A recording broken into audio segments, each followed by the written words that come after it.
Hello there. This is Jiten from the GRADD Dialogue, and this month my guest is Jennifer Marks. Jennifer is the employee at GRADD, and I'll give you a brief intro. But this is the time that the what we call in the government world in Kentucky, this is the funny season in Frankfurt, in a sense that there is a session that there's a budget session going on, which started in January, it's gone until almost mid-April.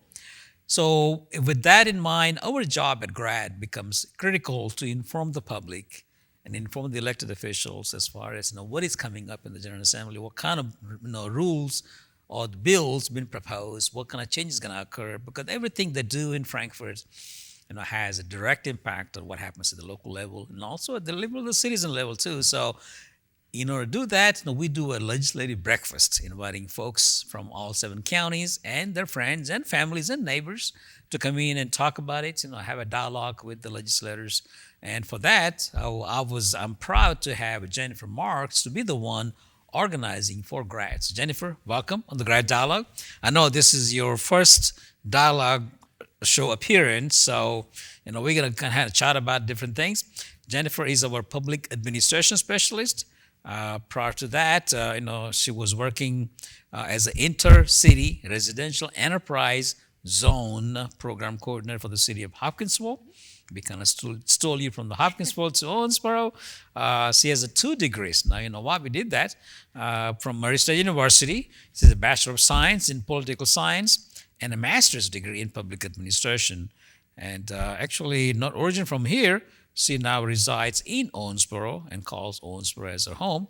Jennifer, welcome on the Grad Dialogue. Now, I know that prior to we have you start public administration, you came in to do some community development planning. I think that's what's your expertise and everything in that too, in the housing area. Okay, so let's just talk about the legislative breakfast, what it is, why we do this, and also how does it impact or what you plan to do for this year? Okay, yes. Well, the legislative breakfast, kind of like Jiten has already mentioned, is it's a forum for our local region to be able to come and have a kind of sit down, a little more, I almost want to say informal, at the same time it's at our office, that conversation with their legislators, that they wouldn't always get to do that because they're in Frankfurt so many days of the year trying to get things going. So we'll be hosting it at the GRAD office. It will be February 22nd, and there's going to be a breakfast provided and at around 9 o'clock, and then we're going to have the forum starting at around 9:30. That way we will be able to you can sit and have like an open questioning and answering situation with your legislators. The legislators will also have a chance to kind of go over just some of the things that they're either sponsoring, the hot topics that are going on right now in Frankfurt, and different things like that. So if you are not sure if you have questions, you'll get time to think of things when they start discussing kind of the stuff they're sponsoring in our area. So it sounds like the main mission for this whole event, which is you mentioned February 22nd, which is I believe is Saturday morning. Saturday morning. So yes. I know it's kind of tough to do Saturday morning. Yes. However, the main mission is for people to voice their concern to the legislators. Yes. And the legislators get a platform to talk about what are they supporting or what are they against, or even to the point ask what the citizens are thinking about in terms of the policies and regulations. Right. Okay.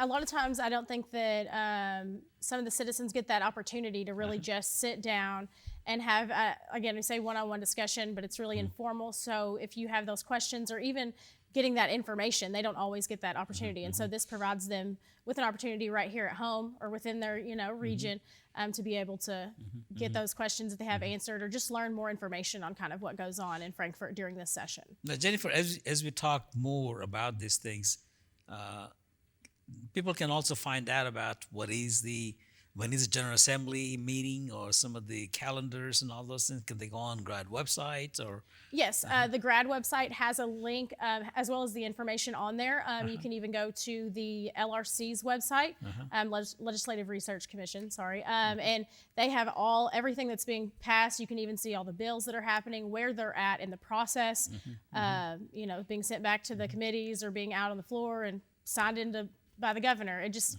based on where that you can find all that information as well as committee meeting dates and things like that on that website, which has a link on our website as well. Now, people who may not know about GRADD, I don't know why they would not. Right. However, we do have 7 counties. The Davis, Hancock, McLean, Ohio, Union, Webster, and Henderson. And there are also quite a few legislators that serve those counties. Right. Can you tell us who are we expecting on that Saturday morning? If all of them do show up. Right. Well, we have sent out letters, invitations, inviting them.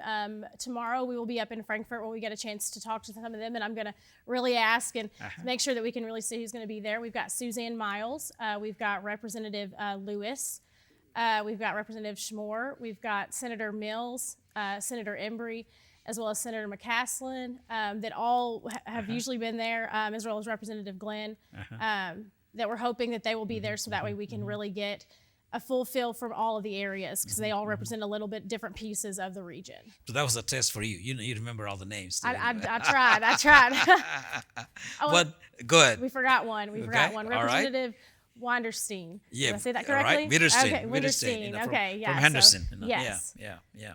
And also we're lucky to have some of those legislators serve on the leadership position. I believe Suzanne Miles is the majority whip. Yes. Okay, so that kind of gives us that maybe direct, a little more stronger connection to the things happening in Frankfort.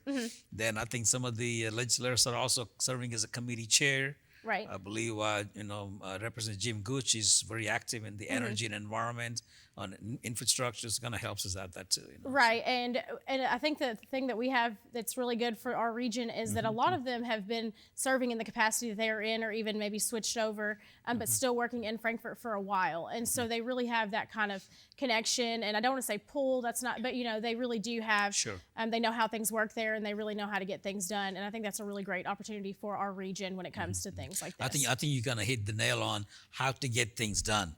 Yeah. Because I think it's always in politics, the local, state, or Washington, and so you have to know the folks who has what different responsibilities and power and things like that. So let's say that now we know who's going to be coming from the legislative side.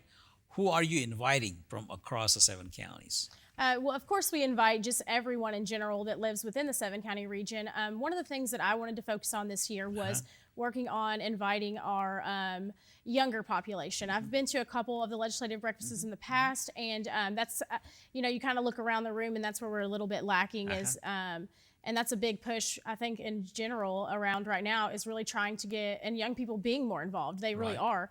And so I want our region of young people to be involved. And so I have reached out to all the high schools in the 7-county region, as well as the colleges. I've gotten really good feedback from Kentucky Wesleyan and Brescia on them being really excited that this is offered.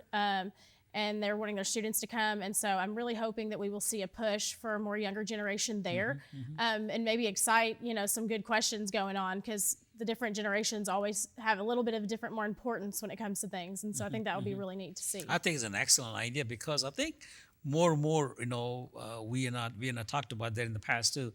We would like to see more youth leadership or young leadership programs in the different communities in all 7 counties, not just the major, larger communities, and also create that leadership to think about getting involved in the cause of the issues at the local level, and in turn it'll get a more regional perspective, and then I think get into the state level too. So, I think we are seeing that all across the country as far as how younger generation is going to change the outcome that traditionally has not been that much involved. So Saturday morning, that's you and I, that's our job. Right. And some of the elected officials, that's their job to figure out what's going on, how it's going to impact the communities. As a general population, if they cannot make it on Saturday morning, Yes. How can they participate? Okay, well, one thing that we have, I do believe that we implemented it last year, and we're really trying to push more to get more involvement, is the Facebook Live. Okay. So we will be Facebook live streaming the forum that day, and if most of you are familiar with Facebook, you know that you can send questions and things like that on there as well. So we really want to be able to, those that again, Saturday morning, it's a little early. You want to just stay in your PJs, but kind of keep involved and engaged in kind of what's going on. You can send questions from there. You can watch from your Facebook, and just be involved in kind of what's going on. And you don't have to get out of your house. I mean, we definitely want you to be there, of course, but every now and then it just depends. And then Kim, Kim Wells, the person working with you, the staff, she tells me it's going to be a great breakfast this time too. So well, then that's an even more good reason to get out and come. So now we kind of covered when he's going to be, why he's going to be, who's going to be invited, and who's going to be participating, and everything else. So let's talk about what are some of the key issues that you feel like, that they could come up at that, at that meeting, even to the point that what are some of the issues that many of the legislators may be either sponsoring a bill or co-sponsoring or even supporting strongly that would have an impact here. Yes. Well, right now with this legislative session, we've got something really different that we haven't seen really in modern times with a Republican-led legislature with a Democratic governor. Right. So it's just, I think that we're going to see a little bit of difference for just cohesive with how the things are working than what they did in the past. So it'll be interesting to see how everything plays out. One of the I guess they said the top 5 most things that are really being watched out for is our budget. Budget, of course, it's a budget year, so that's a top priority for people. Education and school safety is a very large concern right now, and I believe it's Senate Bill 8 about school safety with regards to the school resource officers being armed and the superintendents being able to appoint. That one's really being discussed right now, and I think we'll see more from that one soon. Another thing that has been on kind of everybody's mind, I guess, with discussion is the sports betting, wagering, gambling. That's a big thing. You got to bring the money somehow. Yeah, right. And so I did see where more or less casinos have been shut down at this point for anything further. However, the sports betting and wagering, with us being a horse racing state, that's one of the big things. And I know that they're looking at allowing for people to be able to wager on Kentucky, UK basketball games as well as Louisville, sports, I guess, all around. And so there is a bill proposed right now that they're hoping, might do that, because it's with regards to coming to where is all this funding going to come from for gaining more revenue. A couple of other things that I know that have been top is voter identification. Senate Bill 2 regarding the people to be able to vote that don't have their identification on them and things like that, and how you can go about doing that. That bill lays out that process. So I think we're going to see a lot of discussion on those here in the... And the Governor Bashir, when he ran and he got elected, he has his own agenda with regard to some of the initiatives. Right. From, you mentioned that too, and supporting education, maybe the teachers to the point, pension and other things. All that's going to require funding. Right. So. Right, and I think that's where you have a good... there's a good opportunity there. That's what really opens the door, I think, for, because I believe it was last year's session or 2018, that they basically just wagering in any capacity was just off the table.